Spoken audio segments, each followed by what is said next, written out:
General-purpose technologies are almost definitionally shocking. These rare technologies bring with them a fear that they will replace an old way of life we've grown accustomed to, a life we're used to, one we're comfortable with. And the fact is, we're right. They will replace that old way of life.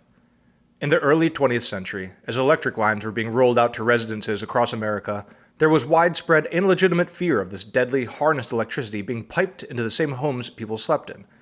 Some of its negative effects could be predicted: electrocution, dependence, and some could not, like the health effects from disrupted circadian rhythms or the climate change fueled by our reliance on cheap and plentiful energy.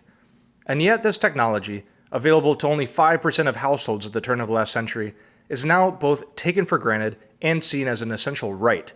A home without electricity would now be deemed unlivable. These technologies are coming at us fast. How long did it take for humans to master fire and agriculture, or simple machines like the wheel? Timescales here are thousands and tens of thousands of years. But fundamental technology allows us to build new ones, and to build them faster. We invented writing, and this enabled the printing press, which enabled the steam engine, which enabled the telecommunications boom. While prehistoric fundamentals took tens of thousands of years to develop and spread, an 80-year-old alive today would have seen 4 of them in their lifetime: computers, semiconductors, the internet, and AI. Barring a catastrophe, we're likely to see several more in our lifetimes. Now, discussing a technology that, again, by definition, affects nearly every aspect of life, every industry, is daunting, and weighing the pros and cons can seem almost absurd. Imagine a resolution like this. Resolved. The benefits of the development of fire by humanity outweigh the harms. How do you even begin to tackle something like this? Where would you start, and where would you end? Today, we'll take a look at one subdomain of AI, its application to education in the US. And even here, we'll only be scratching the surface. Welcome to your March topic, and welcome to Debate.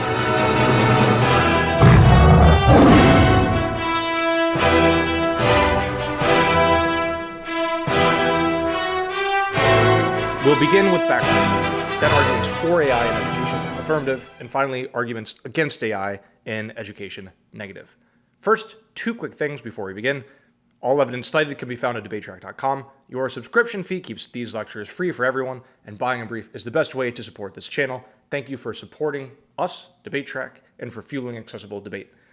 Number 2, all evidence cited here is cut the same way as in debate rounds. It is not read from the source verbatim, with some very few exceptions. It is edited slightly for clarity and cut to pieces to make a good argument, although hopefully not power cut.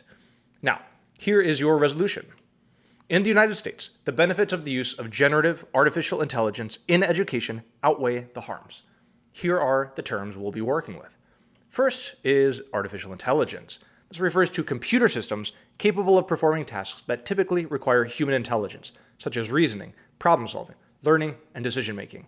In essence, AI helps to pipe intelligence into any problem, the same way electricity pipes power into any problem. If intelligence is needed, turn on the faucet of AI. Generative refers to making things. These are AI systems we've recently come to know and love, large language models like ChatGPT, Claude, Gemini, image and video generators like DALL-E and Midjourney. It could also refer to making music, computer code, or other content using AI. Here is a quote from Zui23. Generative AI can be thought of as a machine learning model that is trained to create new data. Non-generative AI, by contrast, processes information and makes decisions, rather than making something new.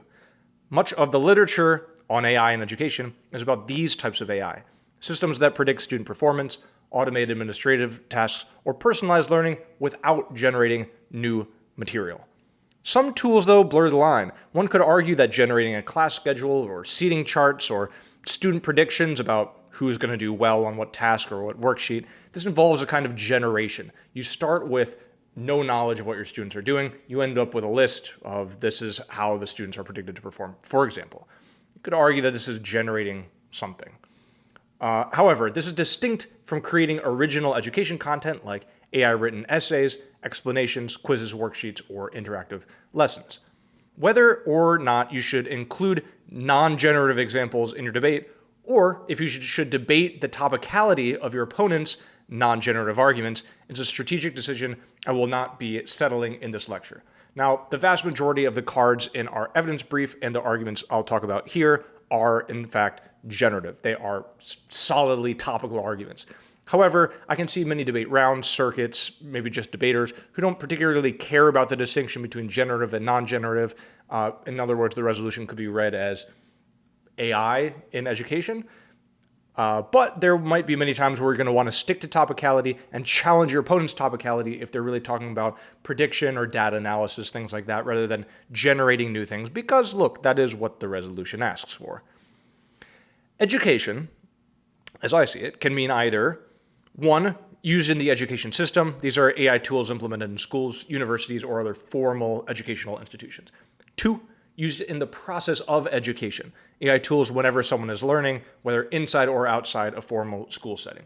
So this could be someone at home on their computer learning how to code and using ChatGPT as their main teacher. This could also be a kind of education. I think both definitions are fair. They will also have a lot of overlap, and in most cases, I think the distinction won't matter at all.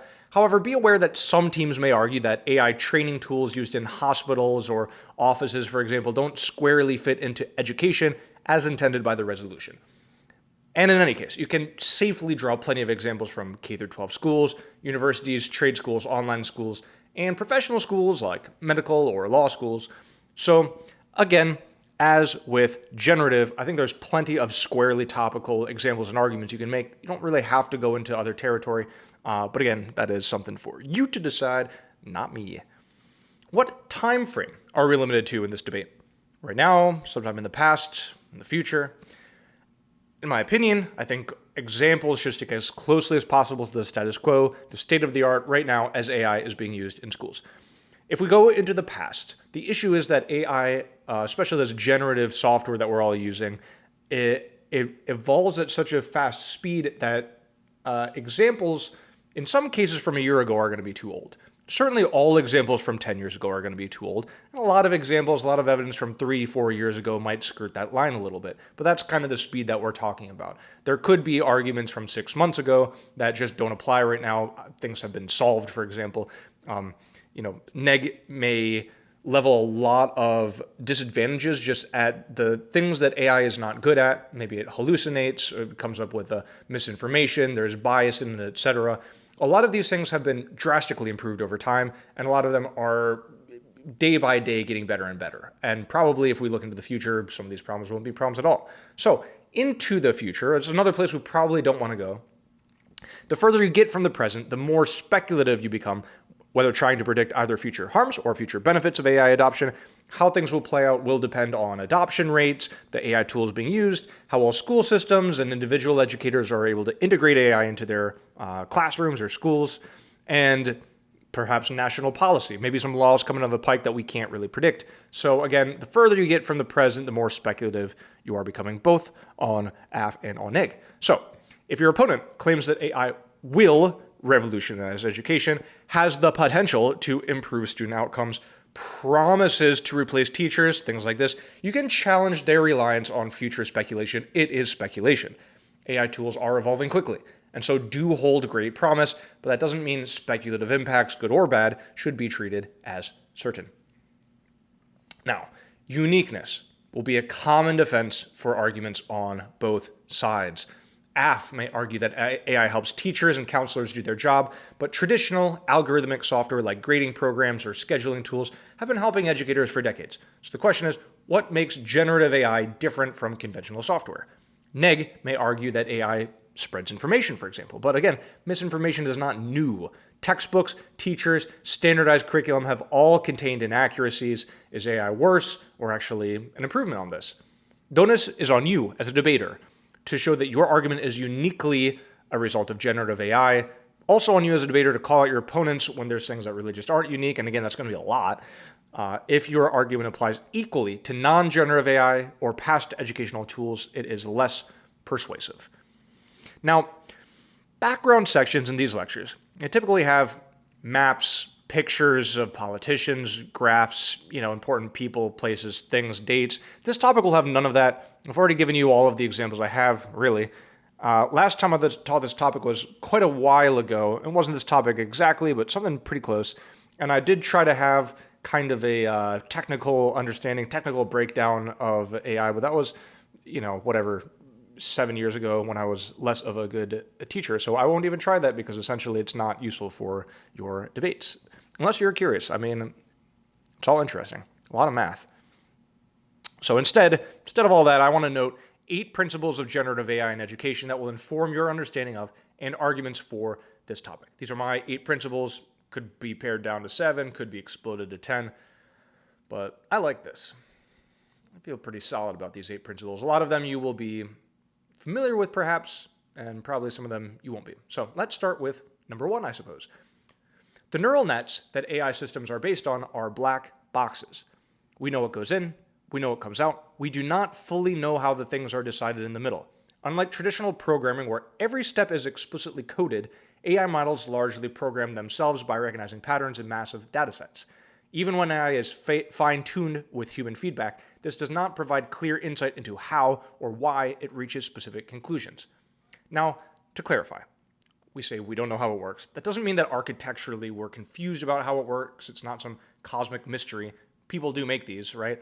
AI models follow mathematical and statistical rules, just like the human brain follows biological processes.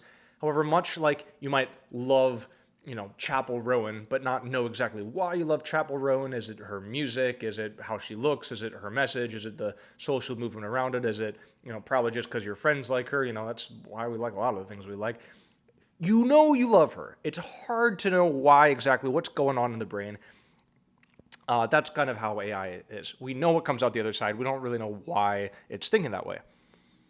So this is where issues like bias and misinformation come into play. If we don't fully understand how AI thinks, then we can't intentionally root out the behaviors that we don't want. So we could do this in traditional programming, by the way. If we have some kind of a program and it has a bug, an error, a new feature we want to add, we can go to the code where this is the section that does that. We take that out. Okay, now that doesn't have that feature anymore, or we change this to red instead of green. Now it's red instead of green. There are very discrete ways that we can change things, input, output, and the middle. All of these pieces are known. With AI, they're not.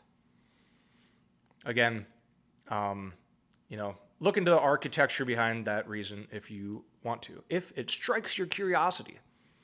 Second, AI systems are powerful.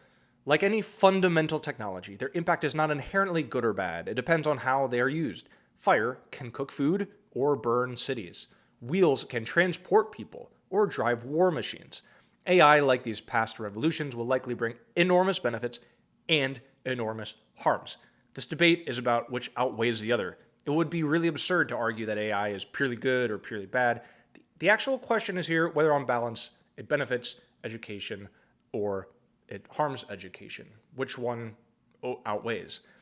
One thing we can know, as artificial intelligence comes to replace humanity's most important defining feature, or at least a big one, we face existential issues at every turn. Like, we are humans, we have for millennia been the apex predator on the planet because of our intelligence. Some other things, our shoulders, our group cohesion, our mastery of fire, etc. But really our intelligence, that's one of the things that we think, okay, this really, really makes people what we are, people, our big brains. When we have an alien life form, a demigod that we have created that comes to appear beside us on Earth, where our intelligence is becoming increasingly useless. It is increasingly not important that we're intelligent because we can, again, pipe intelligence into any problem. It's not our personal intelligence, it's just the AI intelligence pipe. What are we then? What are we left with, right? When this thing that is unique to us is no longer unique to us. It is really an existential issue that we face. Just last week, the Vatican released a document called Note on the Relationship Between Artificial Intelligence and Human Intelligence. Here, they argue that the embodied intelligence of humans sets us apart. An AI, a robot, will never know what it means to hold your child on your chest. They can't feel, they don't have bodies, they don't have love, they don't have emotions like we do. That's what makes us human. I read it as a desperate grasp, and I didn't read it, actually. I read the summary as a desperate grasp from humanity trying to defend our uniqueness. Give robot bodies to AI and voila, they're embodied. If you look at it in AI conversations, you'll see this defensiveness kind of everywhere, all around in AI conversations. Humans trying our damnedest to remain special and unique in the face of this demigod that we've created. And this defensiveness, I think, really comes out in religious folk or people that are maybe traditional, I suppose. I'm not sure what the right word is. Like those of the Vatican, for whom there is a lot more on the line than just jobs. It's not just practical things, it's much deeper things than that. If you're curious about what I mean, look up the link between religion and terror management theory, and then think about how that applies to AI. This is not going to be useful in your debates, by the way. It's just, I find it absolutely fascinating. I could talk for the next hour about that, and it would not help you with your debates at all. Yes, let's go on to the next one. AI is a leveler. While AI is pushing the boundaries in fields like protein synthesis, its real power is in raising the floor, ensuring that anyone with access to AI can reach a high baseline of competency in skills like writing, coding, and art. And that baseline is pretty damn high. Throughout the literature, we see examples of AI helping unskilled users more than skilled users. For example, when AI is given to tutors, it helps bad tutors more than good tutors. This means AI could help to bring educational equity, closing gaps between high-performing and struggling students and between wealthy and under-resourced students. And I think I've probably talked about this before, but it is really something I'm passionate about. All of the ways that humans can have bad lives that we don't talk about, right? All of the unfair ways that people go through life that we just don't mention. There's a handful of ways we do mention and a bunch of ways we don't mention. And I think one of the big ones, one of the top 3 things, that can make your life worse or better that you have no control over is intelligence. Again, we don't talk about this, intelligence, just the bias for how easier and more simple everything is in life, and how more difficult and how discriminated against people with lower IQs are. This, again, I think is something that AI will be particularly well suited for. Because again, we will come to rely less and less on our own personal intelligence inside of our brains and more on, again, this faucet that we can turn on. So a great leveler across many domains, again, wealth, class, race, intelligence, and other things, as we'll come to see. Principle 4, atrophy. As AI is introduced into schools, the skills it helps with may atrophy in its users. So a coworker told me last week that he avoids using LLMs so his coding skills stay sharp. I laughed because I lean into AI as much as possible on the job. I use it for anything I possibly can. But after a year or 2 of our different approaches, if we are both forced to code without AI, he will code circles around me. Caveat to that, right now, if I could use AI and he wasn't, I would code circles around him in the short term, right? But those skills I have in coding from my memory, those are going to degrade over time. If AI helps with research, writing skills, ideation, other things, these skills will likely atrophy in students. And maybe that's a bad thing, but maybe it's not. Students' handwriting, particularly cursive, has suffered as computer typing has replaced handwriting. Is that a bad thing that our nation's children can't write beautiful J's in cursive? Students' knowledge of the Dewey Decimal System is certainly worse than in pre-internet days. Should we start teaching book browsing skills again? I know some of you think we should, but how about memorization skills students used to have before writing? If we banned books in school, not a couple books, let's ban them all, and instead had students recite long-form poetry for hours a day, their memory would certainly be much better. Is it bad that that's not the case? How about the foraging skills we lost due to farming? At some point, it's turtles all the way down. Every new technology both builds on the ones before and lessens the burden on individuals to maintain these particular skills. This is the paradox of progress. Technological advances make us less skilled in old ways, but more capable overall. Maybe it's not turtles all the way down. Maybe it's giants. And AI is just the last giant that we are trying to climb on its shoulders because it is solidly on the stack now. 5. Education is complex. Education is famously stagnant. Some fields today would be unrecognizable compared to 100 years ago. For example, surgery and warfare have evolved orders of magnitude in effectiveness. Education, not so much. The teacher up front, students in the back, lecture, exam, repeat.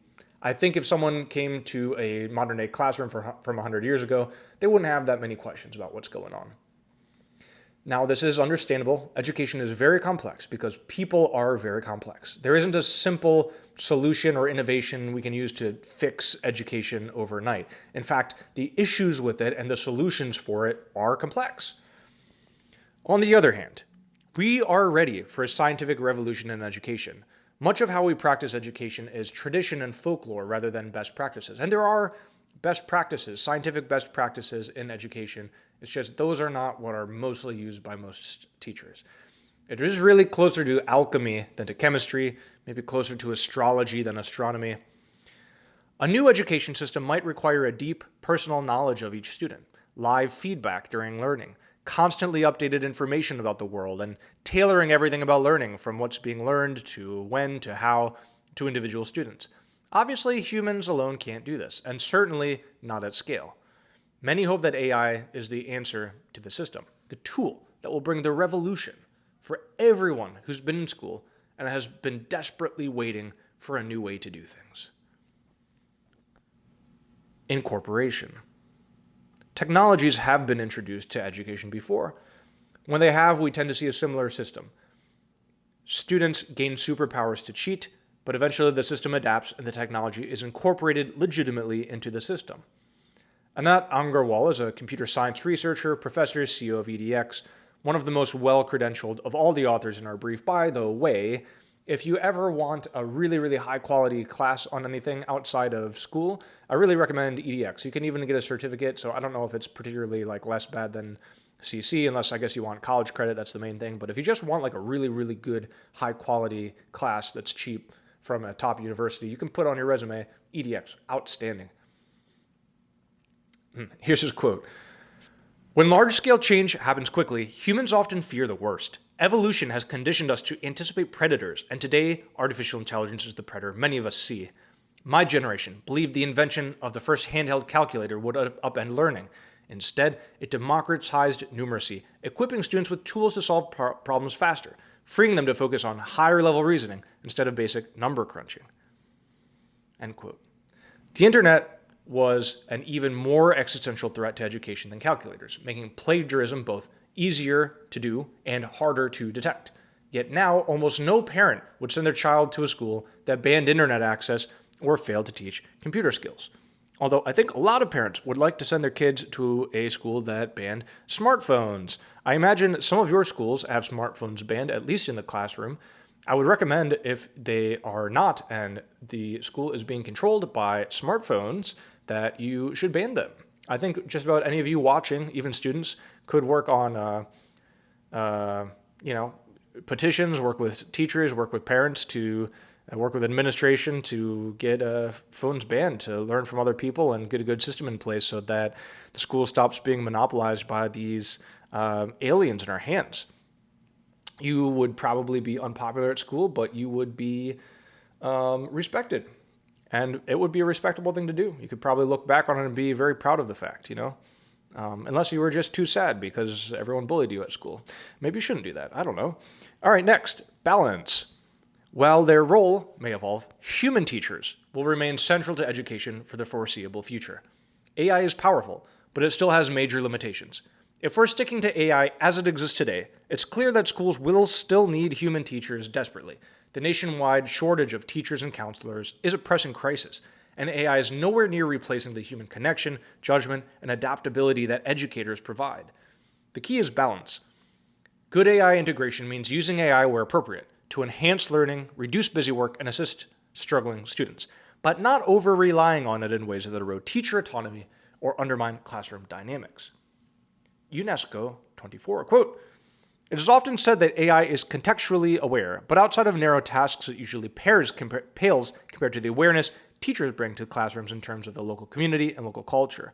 Going forward, we need balanced approaches where AI supports educational processes while keeping humans in the driver's seat." End quote. Final principle, the dead internet, dead schools, and dead AI.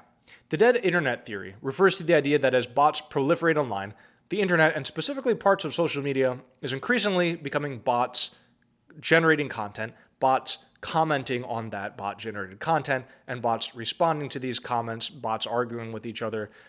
Some versions of this theory say that the bots have been mass-produced by governments for control of the populace, which, Russian bot farms, things like that, are obviously exactly for that, to take control of the populace, and that is us, not them. So a lot there, some of it more out there than others, but that's what the dead internet theory is, just bots talking to bots. There's a corollary here, though. The dead school, I've also just saw on LinkedIn, someone called it AI ping pong. As AI is incorporated into every aspect of school, we can imagine humans as mere tokens in the process, symbols instead of agents, as AI tools under the guise of humans with human names, like our names, your name and my name, perform each educational item. So, for example, a student uses AI to write an essay, teachers use AI to grade the essays, AI sends comments to the students from the teacher, and an AI auto-replier writes a kind note back to the teacher. The teacher's AI then uses the essay feedback from the AI to use another AI to make worksheets to work on schools that the students will complete using AI. Just AI everywhere. Or college apps. A school counselor writes a letter of recommendation using AI. The university system rates the letter with AI, and combined with the student's AI-written admission essay and the AI-earned grades, the college issues an AI-evaluated decision to the student. Again, there are names on all of this, names of the student, names of the counselor, names of the university, but those are just tokens. They're just symbols. As you probably know, if you are you, so you probably know, these omni-AI systems are certainly already in place. How widespread they are is a little bit more difficult to know, especially if the AI is working well. You don't know you're communicating with an AI, even if you highly suspect it. Like, how can you really know, So we are in a weird kind of transition period, right? A related concept worth knowing about is model collapse, or Habsburg AI. Habsburg were a royal family who, you could say they like to stick close to home, stick to the family, as it were. This refers, model collapse, to the fact that as AI pumps out more and more of the content on the internet, the same content is being used to train other models, leading to a kind of information inbreeding, a concentration of misinformation, and a reduction in novelty we'd expect if human writers were still largely in the loop. Model collapse. Fascinating. Now, with background out of the way, although I will miss the 8 principles. That was good. That was fun. We had a good time doing that. We affirm. In the United States, the benefits of the use of generative artificial intelligence in education outweigh the harms. I like to just check my equipment, make sure everything's still running. This is so painful to do if you got to do it several times. Let's start our arguments with students, because if they are not helped by AI, what else could possibly matter in this debate? As AI becomes a tool of intelligence pumped into every field in the world, AI literacy, the ability to use AI well, will be an increasing job requirement, much like the ability to write and use the internet are requirements for nearly every job in the modern world today. It's the responsibility of America's education system to provide this education. Quote, as technology continues to reshape industries, career ready is becoming AI ready.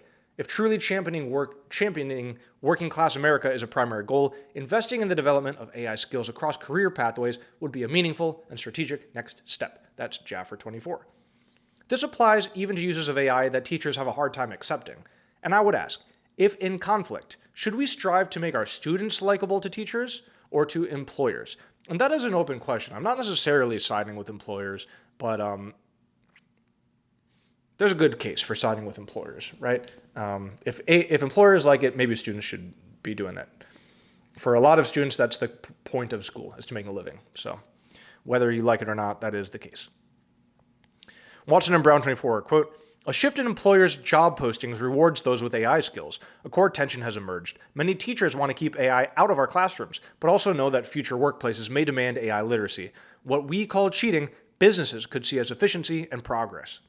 End quote. AI literacy links into competition with China or other countries. If our youth aren't properly versed in ChatGPT prompting, how will we compete? How will we maintain our hegemony? Do we even have a hegemony? I think this competition with China will be a very popular argument for this topic. The main benefit to using AI, however, isn't the AI skills themselves like prompting. It's the ability to transform education from whatever we have now to an incredibly personalized and efficient system where students learn what they need and when they need with the methods, examples, techniques that help them learn, not everyone learn, you specifically. This is what helps you learn. The age of one-size-fits-all learning is coming to an end. Again, Engerwald 24, quote, AI offers a pathway out of the box, giving us the chance to create classrooms where learning is personalized and dynamic, end quote. No longer will you have to wait for a test days or weeks after learning what was supposed to take place to determine if you've learned what you're trying to learn. Instead, with the help of AI, real-time assessments can take place during learning. So if you've got a test 3 weeks out and you're learning improperly now, learning the wrong thing now, learning from the wrong examples now, it'd be good to know now instead of in 3 weeks when you fail your test. Adams et al., quote, by analyzing data in real time, AI can provide instant feedback on student performance. This real-time evaluation allows educators to make immediate instructional interventions tailored to individual student needs, fostering an environment where academic challenges are addressed promptly. Adams et al. Also talks about a shift to strength-centered approaches, where students' learning builds on what they're good at, rather than punishing them for what they're bad at. Again, Adams et al. AI offers a paradigm shift, promoting a strength-based approach, moving away from traditional, often deficit-centered approaches. AI emphasizing recognizing and building on holistic student strengths. The emphasis on equitable learning ensures that AI's role is not just enhancing, but also customizing resources to make education more inclusive and responsive, end quote.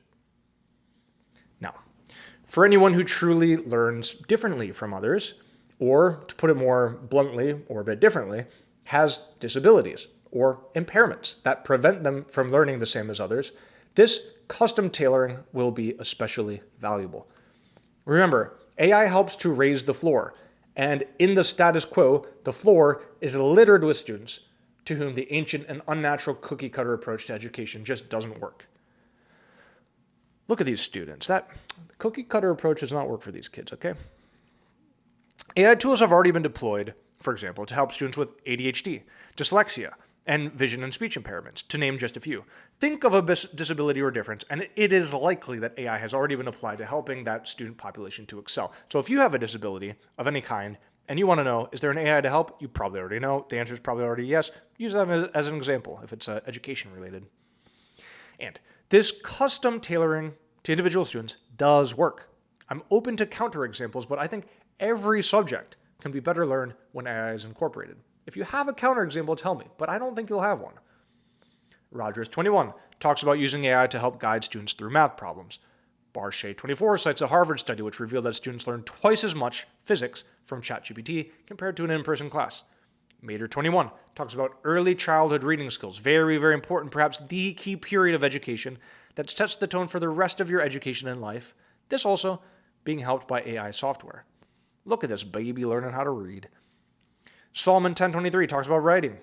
Teaching writing is difficult, and many teachers feel ill-equipped to teach it, especially when their own writing isn't that great. I don't think my writing is that bad. I think I'm a pretty good writer. I am horrendous at teaching writing. It is so difficult, crazily difficult to teach writing. Again, AI is a valuable tool to help teach students this difficult skill. Last, medicine. Not exactly a K through 12 subject, but a subject nonetheless. AI tutors, according to Fazlolahi et al. 22, are more effective than humans at helping students to learn surgical techniques. That's pretty big. That's an argument right there. Final benefit across subjects is self-confidence. Chen 23 talks about how AI helps students to more easily engage with content by offering constructive feedback without needing to raise your hand and be singled out in class. This in turn boosts self-confidence in the subject material, helping students to feel better about what they are learning. The advantages to teachers are also multitude. This is important to note. First, because what helps teachers helps students much of the time. But also because many of your judges are likely to be teachers, and like everyone else, we're all a little bit selfish. As technology brings technological superpowers into the classroom, the role of teachers will continue to change for the better. Ask your teacher what the 3 worst things about their job is. Chances are those 3 things can already be eliminated with AI. Unless it's one of their students, we are not eliminating students with AI. Do not eliminate students with the robots. As the mundane tasks like grading and lesson planning and worksheet development are outsourced to AI, teachers will be able to focus on what's important, connecting with students and helping them to process what they are learning. Adams et al., 24. Quote, "The emphasis is shifting from conventional lecturing to mentorship and fostering collaborative learning. It's about guiding students on how to critically analyze, evaluate, and apply information rather than just delivering it." End quote. Teachers should and will also be freed to engage and inspire students. Again, Ungerwald 24, this time on human AI hybrid super teachers. I think one of the best quotes in the Aff section. So inspiring. This is something you can stand up and put your hand over your heart and salute the flag while we're the flag of teacherdom. AI isn't here to replace us. If used responsibly, it's here to help us become super teachers. Teachers remain while AI-enabled tools such as tutors, advisors, graders, curriculum navigators, and translators begin to appear, freeing instructors from repetitive tasks and administrative duties. This shift lets teachers focus on what really matters, engaging and inspiring students while improving educational quality and access. I've been an MIT professor for 36 years, and during that time, one constant has been the sheer amount of manual work that detracts from teaching and engaging with students. I've spent untold hours grading, reviewing assignments, and preparing materials, which, while useful, are not the parts of teaching that speak to and inspire students. These tasks can be automated. AI will never replace the human touch that is so vital to education. It can be our co-pilot, our chief of staff, helping us extend our reach and improve our effectiveness. So let's do it. Let's become super teachers. Let's revive a love of lifelong learning that has been stifled by outdated models of teaching.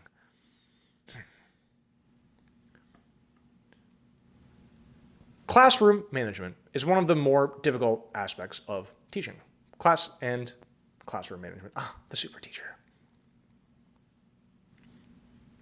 Dealing with curriculum, schedules, lectures, exams, and the many personalities that come through your classroom, and the unique needs of each of these people as a student, but also as a person. It's just a very complex job. Again, education is complex, people are complex. Again, AI helps. Long et al. 24 talks about AI-powered LMS, learning management systems, enhancing teaching, learning, and administrative tasks, supporting collaborative learning, classroom and exam management, and resource management. Pretty much everything. One example comes from Burnham 24 and the one-on-one check-in that AI systems can provide for teachers to gain a high-level view of how students are doing. Quote, "At a glance, teachers can immediately see their entire class's feelings within the first few minutes of coming to class. School AI helps triage where teachers are needed most in that moment. Visual indicators alert when a student types something off base or worrisome. Teachers can go and actually check in one-on-one with that kid and give them the support that they need." End quote. These auto check-in systems particularly help shy students. In the past, you may say to students, "Work on this assignment and raise your hand if you need help." Well, what this says is, raise your hand if you'd like to signal to the whole class that you are struggling. End quote. Again, an example of providing equitable access, but this time across personality types. Extroverts are favored in today's classrooms, but this will be the case less and less as more schools adapt AI. Now, these, I think, are really good examples, the LMS software and the class management check-ins of perhaps borderline topicality, maybe perhaps non-generative AI systems where you're really making predictions and getting analysis and gathering data about how students are doing and moving data around different places. Again, I imagine if you use these as an example of AI helping teachers in the classroom, I don't think anyone would have any issues with it, but worth flagging right here. Potentially borderline examples. Tutoring is the closest thing we have had to one-on-one teacher access for quite some time. One-on-one support, usually from a paraprofessional, parent, or other non-teacher, individualized to students who need the help. First, AI helps tutors to tutor better. Arundel24 says that using AI tools for in-person tutoring sessions increased the tutor's capacity to guide students through complex math problems and led to improved student math performance. end quote. Second, AI itself can be the tutor, of course.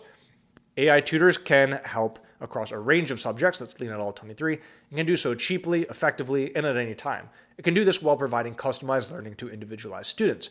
Koi24 says, quote, AI can custom make lessons based on each student's ability, learning style, and even outside interests. For example, imagine teaching ratios by showing a Yankees fan how to update Aaron Judge's batting average. Sounds good.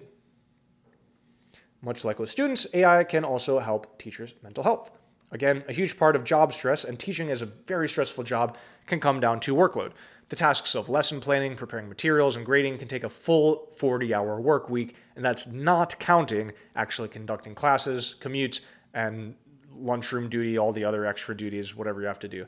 Teaching is a very underappreciated job. I like to think of a lot of the jobs in society are very important, but also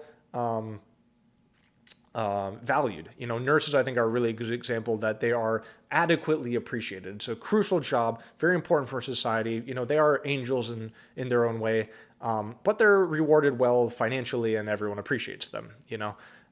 Teachers, much less so in terms of appreciation. Coders are exactly the opposite. Mostly pretty useful and well-respected and well-paid. So that's capitalism for you, I guess. Anyway, mental health. Here's a quote from one teacher, courtesy of Burnham24, quote, I unequivocally credit AI with 100% saving a lot of my sanity as a teacher. It automates hours of work that I would do in a week into minutes that I can then take and work with in the different ways that I need to. So it saves all of my sanity, all of my time. It helps me fill in the gaps of my own ability, not for lack of ability, but for lack of availability. When incorporated into school systems, AI can make processes more efficient and effective. I'll here highlight just two of the advantages, but again, imagine any issue that schools face, and I would be shocked if AI couldn't help with those issues. First, AI can identify failure and dropout risk in students.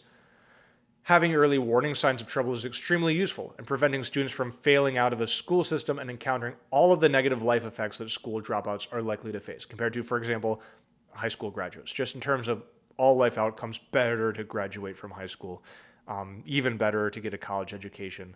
A lot of correlations there, but look, you don't want to end up like these kids. They dropped out of school. Look, now they're sleeping on the floor. Second, AI can help school counselors, the heroes tasked with handling all of students' needs outside of the classroom. Drudy24, quote, the counseling system is under severe stress. The American School Counselor Association recommends a student-to-counselor ratio of 250 to 1, yet the actual average was 385 to 1. It is tempting to turn to AI as a savior. Can't generative AI be deployed as virtual counselors that students can interact with and get recommendations from as often as they want on any topic? Answers to all of these questions appear to be a resounding yes. There is a compelling case to be made for having AI play a role in school counseling, end quote. There is a case for AI to play a role. It sounds like AI should just be the counselors based on all of that it can do. Finally, AI can be of help in schools outside of K through 12. In trade schools, AI is making it easier to develop high-quality training materials for skilled trades, benefiting industries like automotive repair, construction, and healthcare. AI-powered simulations allow students to practice skills outside of school in a more effective and accessible and cost-effective way. Just last month, my niece showed me a welding simulation that provided seemingly realistic training, certainly far cheaper and more convenient than practicing with actual welding materials. When I say realistic training, I want you to know that I have absolutely no blue-collar skills. I am very embarrassed about this fact, but it is true. So I don't actually know that it was realistic. I've never welded something. Sometimes I see the spark and they look too bright. I don't know what you do about that. But it seemed like it would teach you how to weld. That is what it seemed like, at least it was trying to do. Anyway, AI also improves training materials by transcribing and enhancing instructional videos, turning demonstrations with complex machines into equipment into clear text and audio guides. I believe it's this source where Vaglia25 talks about it's essentially like people fixing machines, machine maintenance. You could take a video of you going out into the field and fixing some kind of machine, could be HVAC, electrical, whatever the machine is, or a car, and narrating what you're doing as you're doing it. So you're removing this part and you're cleaning this filter and you're replacing this with this. Narrate what you're doing, then the AI could process the video into like really solid educational materials so that other people can know how to fix this issue. Maybe it could pull information about the product parts, guides it finds on the internet. Just really incorporate things into from just a simple video someone's taking and explaining to a really solid, easy to follow recipe, essentially, for fixing that machine. Essentially what they talk about. Beyond trade schools, AI is also transforming on-the-job training. Again, maybe topical, maybe not. Helping companies upskill workers with personalized, AI-driven learning tools. If you can establish topicality, I think that is a very interesting area to explore. Next, college. Using AI improves academic outcomes for college students. AI tools also help with retention as tools to check in with students, who are their customers, seeing if they have issues with finances, academics, mental health, etc. This helps with retainment. This is Tarangiel24. What a pretty name. Yeah, this sounds like an elf. The undergraduate dropout rate at American universities is about 36%. Every lost student isn't just a testament to the school's failure, but also revenue that needs to be replaced. For young people, the consequences can be catastrophic. People with bachelor's degrees average 1.2 million more over an average lifetime. End quote. Again, Tarangiel24. AI can particularly help community colleges who have fewer resources than larger universities. This is Spiva and Karabi, 23, quote, AI's transformational potential is perhaps greatest at community colleges, minority-serving institutions, and open access universities. These schools' diversity necessitates a broader set of supports. Dedicated faculty and staff not only serve a very broad range of students, but they do so with fewer resources than instructors at elite and flagship institutions. Generative AI tools can augment critically needed services such as advisors, tutors, and coaches. AI is better for students, for teachers, for schools across the board. It can help with every subject in every type of school, inside and outside the formal education system. It is, at minimum, raising the bar 10, 20% in every domain you can possibly think of. And some, I think it'll just be orders of magnitude better. For negative to win, they must prove that this general improvement across the board in education in every subject and for every student is less important than whatever arguments they posit. Unironically, this feels very biased. Unironically. Anyway, let's pause it. So now, we negate. In the United States, the benefits of the use of generative artificial intelligence in education do not outweigh the harms. Again, we begin with students, these poor students. If AI doesn't make students' lives better, and here we might define students not as individual students here and there, but as the students of America, that's really what their resolution is asking about. If AI doesn't make their lives better, then we must negate. First of many, bias. As we've discussed in the black box principle, AI is trained on large amounts of data, but we can't easily see or change how a particular model thinks. If the data is biased, the model will be biased. Cardona et al. Note that this tendency can reinforce existing inequalities, particularly if the data is flawed or the design doesn't prioritize fairness. Quote, bias is intrinsic to how AI algorithms are developed using historical data and can be difficult to anticipate all impacts of biased data in algorithms during system design. This bias can give AI models intrinsic bias against students, race, class, or whatever biases already exist in that training data. Perry and Lee, 19, quote, systemic racism and discrimination are already embedded in our education systems. Developers must intentionally build AI systems through a lens of racial equity if the technology is going to disrupt the status quo. But of course, this is not the lens that for-profit companies use. Their goal is to make money, more than it is to disrupt the status quo for poor and racial minority K-12 students that they can't make any money from. These baked-in biases perpetuate and increase inequality. 3 examples. Racial inequality. AI discipline management tools over-discipline black and brown students, and voice-based AI systems may not recognize accents or dialects that some students speak at home, which leads to incorrect answers when using these systems.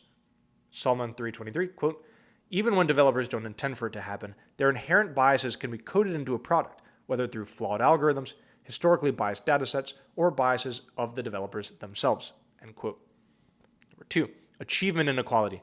AI sorting can exacerbate inequality by siloing students into low-achieving categories.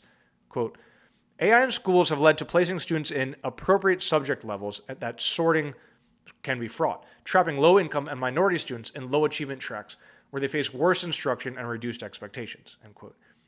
This kind of sorting has been done for some time. AI takes an unfair and judgmental system and brings speed and efficiency to the process of sorting students into bad students and good students. Speed and efficiency is not something that you want in a system that's causing harm, of course. We want slow and inefficient systems if we're causing harm. Like the chicken murder torture machine, we don't want that to get through as many chickens as possible, right? Same thing with this sorting system. This is not good. 3 is technological inequality. Some students, schools, and areas don't have access to the internet or computers, much less AI. Without addressing internet access issues, AI could worsen existing inequalities. This, by the way, this is a reasonable proxy for class. The students without internet or without computers are overwhelmingly poor. Quote, there's always a risk that disadvantaged educators and learners will be left behind. In many places, access to AI is a secondary issue. Reliable access to the internet must come first. That's Oxford University Press 23. And these forms of inequality, obviously, they all dovetail together. Many students are going to fall under all 3 of those. So, AI has biases built in that promise to exacerbate inequalities around race, achievement, and class. How about the key aspect of education that we all care about, learning? AI promises to help teach, tutor, instruct, and correct our students at scale. However, AI systems are simply wrong about too much, with too much regularity, and with too much confidence to be trusted as a source of information. 2 main things here. First, hallucinations, then misinformation.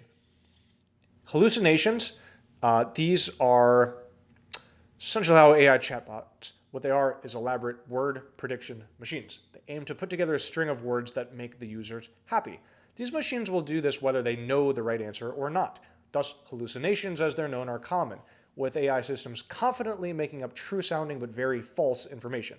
That's Witchler 23. For the user, and especially for young students, differentiating between true and false information becomes impossible. Singer 24, quote, AI chatbots liberally make stuff up and could feed students false information. Making the AI tools a mainstay of education could elevate unreliable sources as classroom authorities.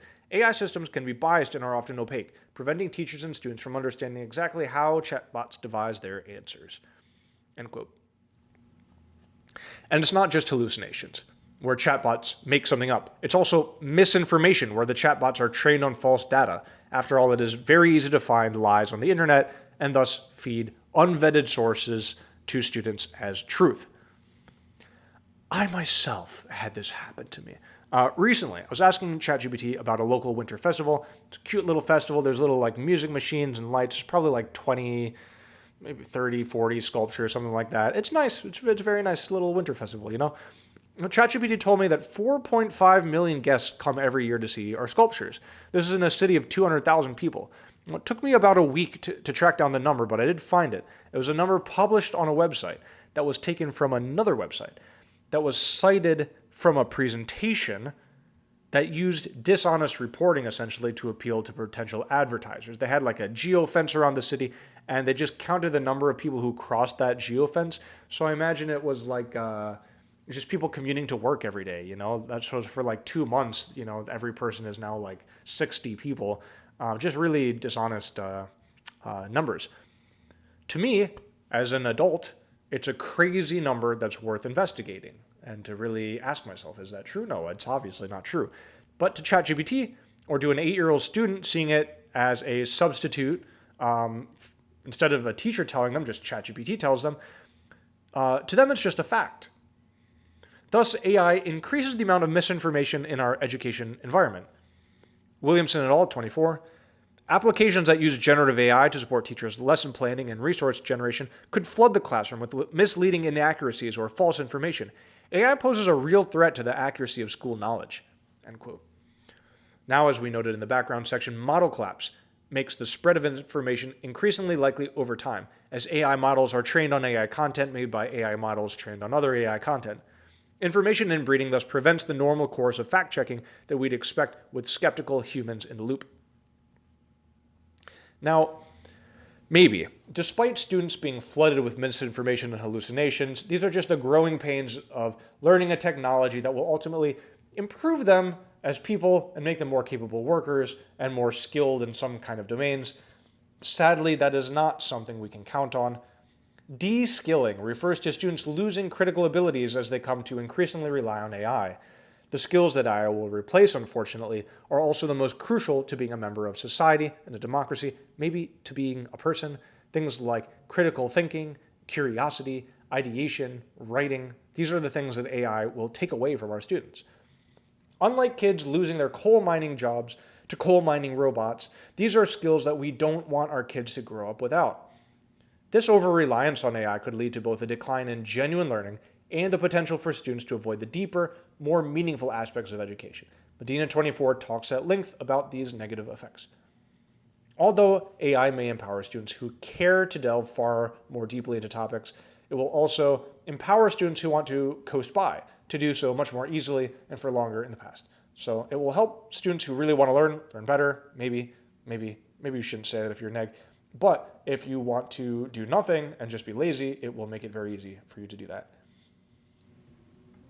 A final disadvantage to students is a loss of privacy.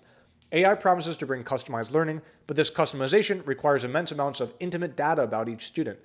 AI systems thus normalize digital surveillance and privacy invasions in school, leading to increased vectors for leaking student data and hacks, and to handing over increased power to school administrators, government officials, and of course, the AI companies themselves, all of whom may have access to this data. You might hope these companies that are targeting children and schools won't sell their information to advertisers and marketers. Do you think that won't happen? Do you think the companies won't sell the kids' information to marketers? Has that ever not happened? If the company is very, very trustworthy and not profit motivated, just wants the best for students, the best we can possibly hope for is they'll get hacked and all the information will get stolen. And they'll send you a nice email, we're so sorry we got hacked, but we got hacked and now all of your information is gone. And then they'll sell it to marketers. This is what we're dealing with. And again, in order for you to have that ultra customized learning, you don't just have general demographic about information about the student. You know what the student is thinking. You know exactly what makes them tick. That's how these systems work. Now, you would hope that there is at least some regulations in place to prevent this from happening. Turns out there isn't. Currently, there are no national regulations that exist to protect student data used by AI systems. What's worse, many families are unable to opt out of using these kinds of software because if you deny the school-provided computer, no, Jimmy can't use that computer, they're stealing his information. That may require them to provide a computer of their own, which is an expensive purchase that's just out of reach for many families. Okay, again, teachers, both an important part of the school equation and an important part of the judging pool. Let's start with asking teachers themselves, the professionals closest to the reality of education in America, what do they think about AI in the classroom? According to Pew, only 25% of teachers say AI does more harm than good in education. Oh, I'm sorry, not only. An entire 25%. 1/4 say it does more harm than good. Only 6% say the opposite. A stunning indictment from the teachers of America. Another poll, cited by Hamilton 24, listed a number of factors teachers are legitimately, rightfully concerned about. Quote, respondents were the most worried about issues like cheating, loss of human interaction, job security, equity, and safety, end quote. In the classroom, teachers are the adults who know best. They're trained professionals, residents of the community they teach in, and they interact with their students on a day-to-day basis. Yet, AI is increasingly cutting into their authority and autonomy to make the best decisions for their students. Williamson et al. Talk about how AI applications in the classroom reduce teacher autonomy, decenter the student-teacher relationship, and ultimately add to teachers' workloads. Quote, rather than reducing demands, AI can add further complexity to teachers' workloads by ultimately positioning them as servants of the technology, tasked with ensuring its smooth classroom operation, reconfiguring the core systems of education, instruction, curriculum, and assessment to accommodate AI will demand laborious efforts by educators to adjust their professional practices. At the same time, it will deny them a voice in determining whether proposed changes have real value and should or should not be implemented. AI presents a critical challenge to the institutional autonomy of schools' decision-making process, in particular to teachers' autonomy to make professional decisions about their pedagogic practices." End quote. Now, AF can cite anecdotes from teachers who believe AI has helped them, and that's fine. I'm sure it has not harmed every teacher. There are some it's probably good for. What we're concerned about here is education in America, and combined with the polling data presented in this section, it is clear that teachers overall do not want AI systems in their classroom and believe that AI is harmful for their students. That is the general view we get of educators in America. And finally, job loss. The widespread use of AI in education could lead to job losses for teachers, with some fearing that the technology might eventually reduce the need for human educators. Why does that matter? Why can't we just let teachers go the way of the taxi driver, let the career die? Aside from, of course, the teachers themselves, whose livelihoods and passions would be thrown under the wheels of this AI bus, the angels walking amongst us we've entrusted our children with. Let's just fire them. Other than that, the answer is the human touch really does matter. The cloth mother monkey experiment was a stark lesson to the world that roles like mothers, and teachers are certainly analogous to mothers. There's that trope about you calling your teacher mother in class. I'm sure you've done it before, one or two of you.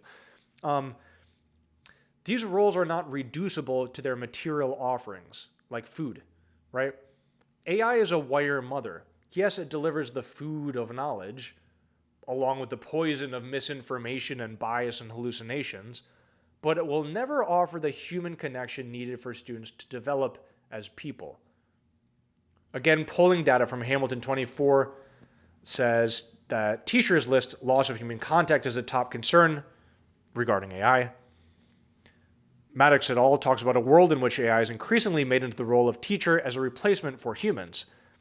Quote, "AI cannot relate to humans like humans can. We should never entrust the education of a human being to AI without human oversight. This is a very dangerous path to take. I dread a world where students miss out on the myriad benefits of engaging with human educators and their peer learners.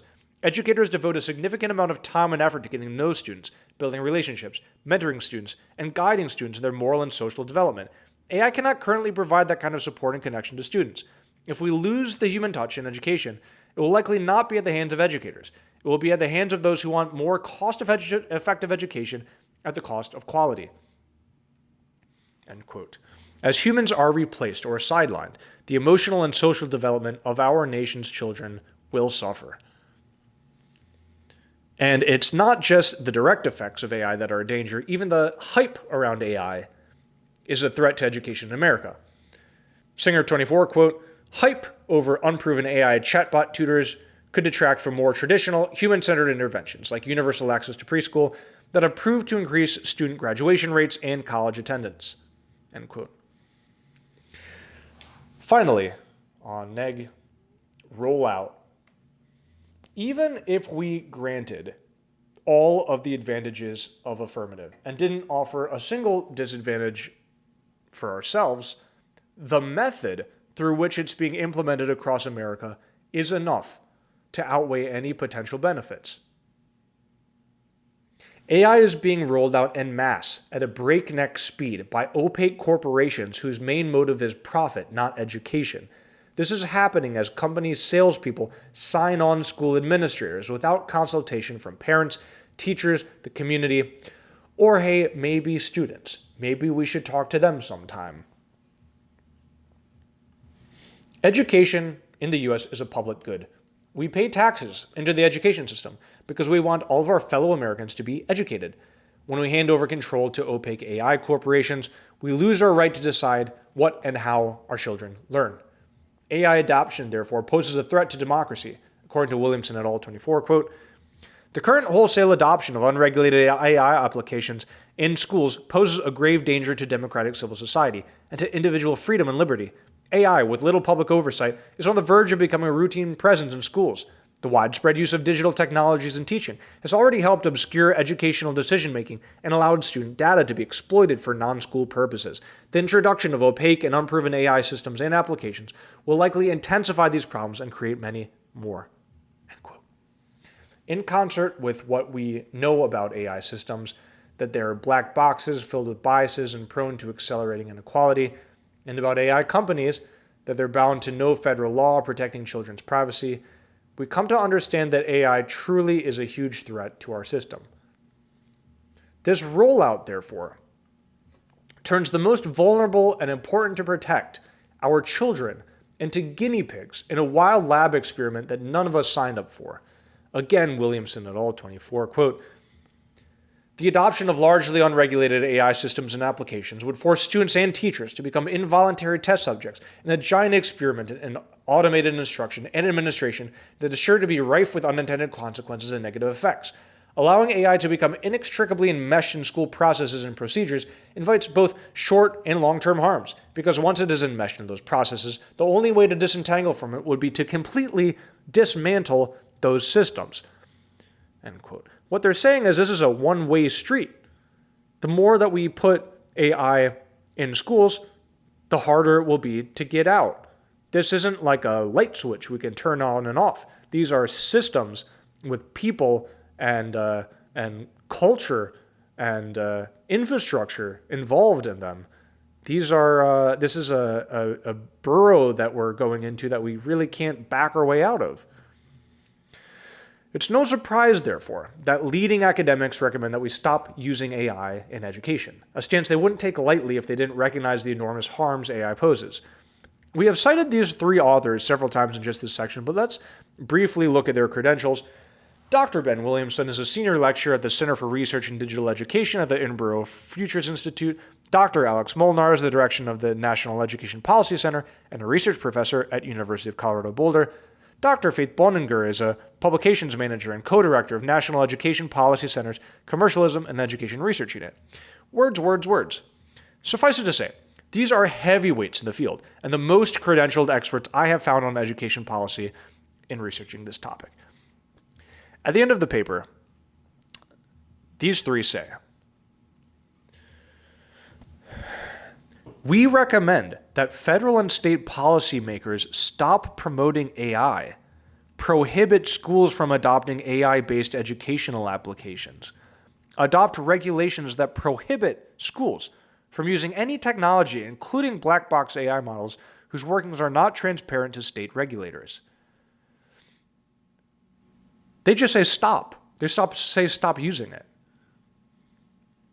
If there's anyone we can call an expert in education, it's these folks. If you before had any doubt that AI and all the magical promises the AF team promises had any merit that we can use to trust AI to care for our students, those doubts should be long gone. And with that, we proudly negate. Now, I told you at the beginning of this lecture that we would hardly scratch the surface. And now at the end, I have kept my promise. We hardly scratched the surface. There are many areas we did not explore in this lecture. Some I know, some I have no idea about. Many I have no idea about. I didn't even mention cheating, for example, because I think it's a weak argument. Doesn't mean you shouldn't use it. I just don't think it's particularly good. I didn't even include it. It's all over the place in the literature. I didn't mention deepfakes because I think it's distasteful to talk about in a lecture like this. I only mentioned what I believe will be one of the most common AF arguments, China competition. That could have been the whole thing, just China competition. As always, this lecture just represents where the literature took me, but know that there are whole unexplored lands out there that remain to be discovered. So, discover away, students. As always, thank you for watching. Thank you for being here. And really, thank you for thinking about and debating these important topics. They're important, and we're all dealing with them. Unlike the ICC, these ones we're all dealing with. So it's good that you're here for it. Please remember to always be kind to yourself and those around you. Please remember, if you're recording a lecture, to always hit the record button. Always hit it. Otherwise, you have to do it twice, and that's no fun at all. See you next time.